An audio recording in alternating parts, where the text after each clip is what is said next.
So when I started at Keshet, we were using a different form tool that was a really fun interface for staff to create forms, and it was nice for the person responding to the form, but that information went nowhere. It was a mess. We had all of this data in spreadsheets that either didn't have any place to go in Salesforce because everybody who was creating their own form would just add their own fields. So we had that issue, and we had all this information that was getting into Salesforce in a really inconsistent way. What I really liked about FormAssembly was that it connects directly to Salesforce. So we didn't want to be exporting into spreadsheets, and we were trying to streamline and remove all of the middle steps. I think the number one requirement we had was it needed to integrate easily with Salesforce.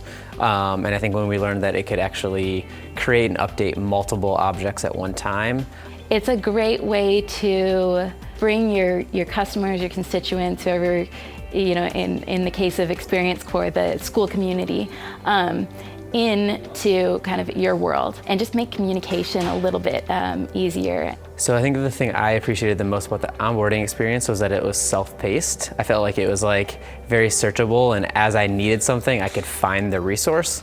It was so simple that I don't actually remember all of the different pieces of it because it went so seamlessly. It changed our process by actually just streamlining it and creating not only one easy way to collect the information, but to also ensure that we were collecting clean information throughout.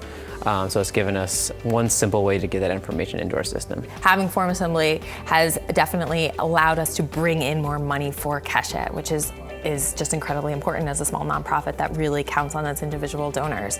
On the front end to look pretty and to do what we wanted them to, but to give us the power on the back end to actually make sure we are collecting clean data. I love the personable relationship the FormAssembly staff has with us. I think the most valuable attributes is just the flexibility, at the same time structuring the connector in a way that it can really sync to whatever data structure you have in Salesforce. We use FormAssembly for just about everything.